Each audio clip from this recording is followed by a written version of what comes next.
What's going on, crew? Welcome back to the weirdest corner of the internet, TikTok Reruns, for your daily dose of digital chaos. I've scoured the depths of TikTok, so you don't have to. You read the title, you seen the thumbnail, so here's a sneak peek.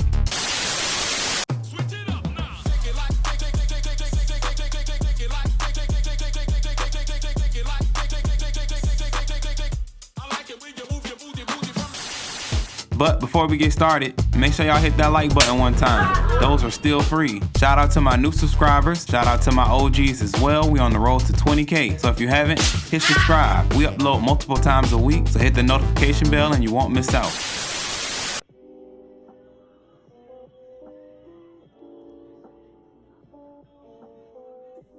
If you've been following for long enough, then you know this is an epidermal inclusion cyst based on all that keratin debris that's oozing out of that hole like cottage cheese.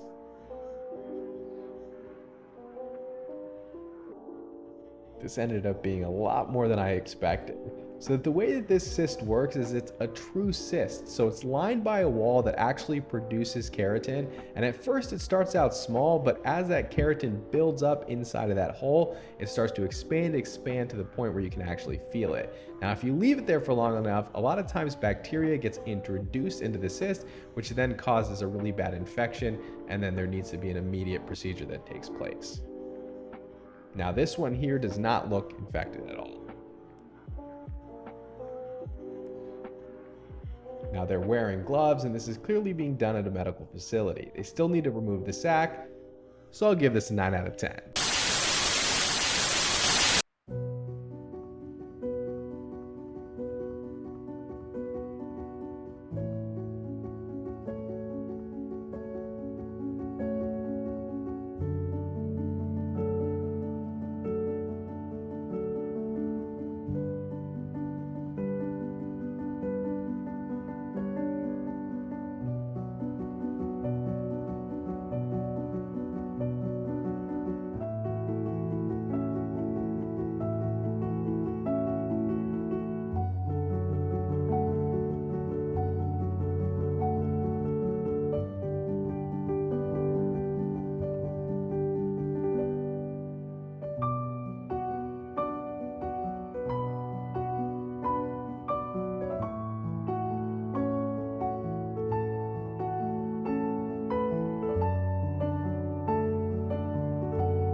the greatest.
I have ever seen.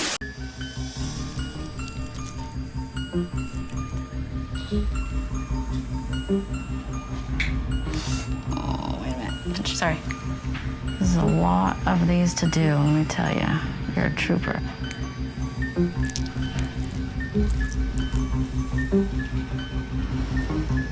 Right now, I'm really uncomfortable, and I just try to be a good patient.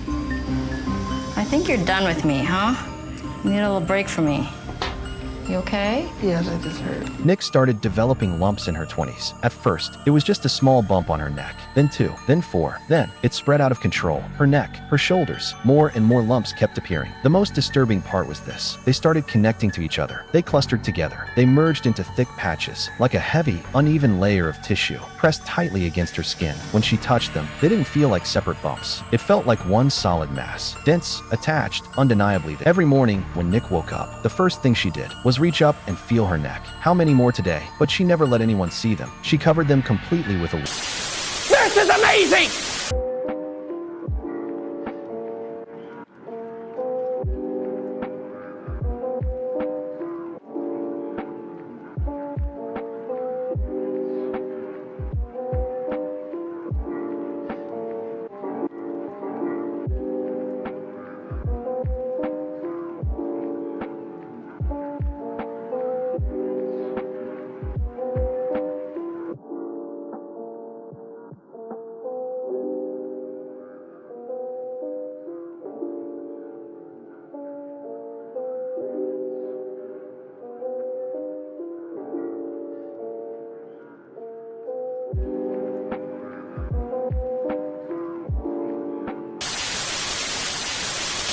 We have a blackhead and whitehead extraction here on the upper lip. I think what I notice initially here is how much acne scarring we have here. So I'm suspecting this person had some pretty bad acne in the past that is resolved in general, and now he or she still gets these persistent blackheads and whiteheads. If you get blackheads and whiteheads in this area, which is not uncommon, I think some of the most common areas that you get blackheads and whiteheads is your nose and your ear, which has a lot of oil content there, but certainly you can get it anywhere on your face and on your body. These are very easy to extract. I'm suspecting that they've sort of helped to prep the skin, maybe with a little retinol. I usually, when people have blackheads or whiteheads that need to be extracted, sometimes they're really dried up and hard to extract. So I recommend people use a retinol at least like a month before they attempt extraction. But you can see there's a lot of acne scarring here. I would say these are mainly boxcar or ice pick depression type acne scars, and it's important to type them like that because it lets you know the potentially treatment options that can help. This is a darker complected person, so actually those acne scars are hyperpigmented or darkened in the center, which is going to be also a difficult thing to improve upon. Acne scarring like this is really tough to treat, and I do think that in these cases, sort of preventing acne in the first place at this point is very important because you don't want to get new acne scars. So in summary here, retinol is really great to use in these areas to help to prevent new blackheads and whiteheads, but really soften up the ones that we have.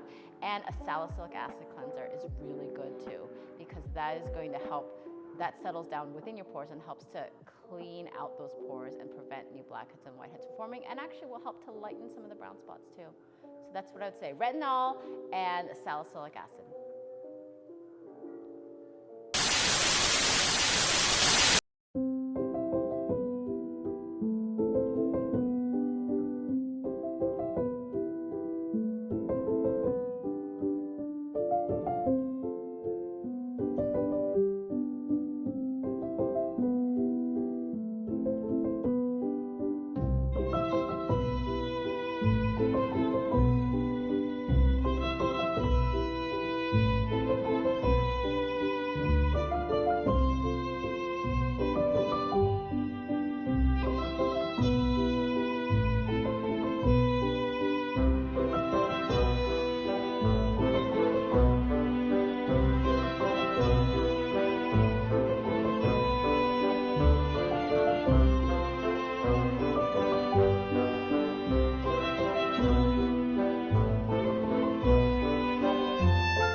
That's all I have for now. Catch y'all in the next one.